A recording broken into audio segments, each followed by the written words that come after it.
All right, everyone. The city of Burlington, both the mayor and police chief there have weighed in on sort of the problems we've had in Vermont. What crime problems we do have, much in the way of property crime particularly, or drug crime really, as related to maybe violent crime. We have relatively little of that generally in the state, which is good. It's safe. You can actually walk around and you don't need to be constantly wearing body armor or something.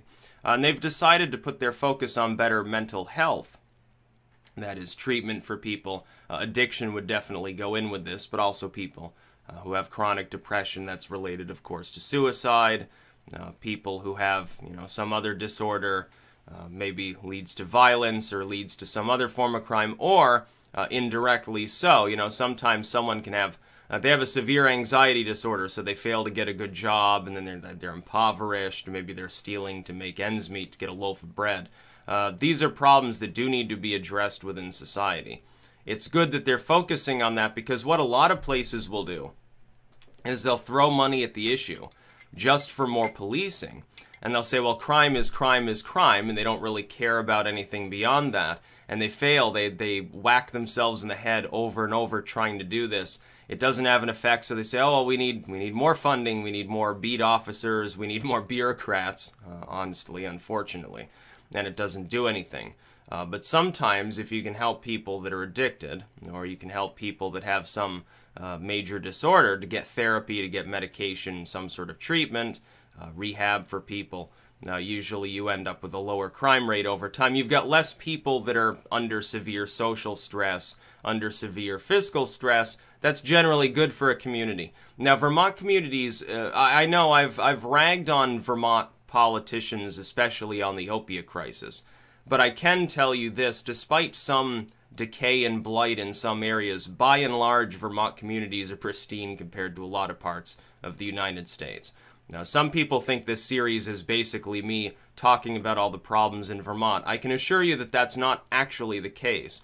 But we do have to focus on the problems we do have in order to actually address them. Now, I wish that more politicians and pundits and people who analyze things would be willing to do that. Even people who are like hyper-partisan, well, look at the problems within your own partisan political movement and try to address them if you want a sound strategy. You just cover them up and ignore them. They don't go away. They weaken you over time.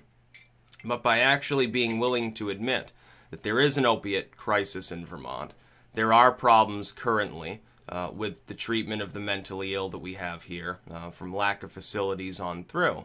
By admitting that a problem exists, it can actually be solved. It can actually be fixed. Well, there you go. That's how you take care of the problem. Some people, of course, won't do that.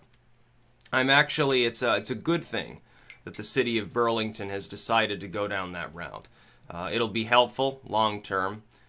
Certainly will probably reduce at least the property crime aspect of things. Because usually if you're talking about someone who's hearing voices in their heads and stuff and they're being untreated, you're talking probably the effect of poverty, possibly outright homelessness.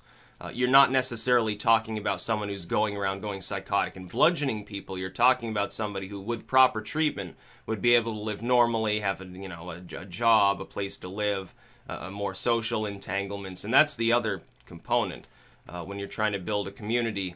People who have fallen through the cracks, they don't really have any social connections, often suffer worse. Because somebody who's down on their luck, they go through a rough time, they've got severe anxiety or something, their depression kicks in, they're like, cutting themselves. If they have a bunch of people around them who realize, well, something's up, something's not right here, that can be helpful. They can convince them to get into treatment maybe. Somebody gets addicted to opiates.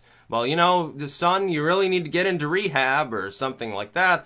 If they don't have anybody around them, if their only contacts are temporary and really largely not part of their life, like they get a couple of fellow employees or maybe not even that, there's not a whole lot there for them.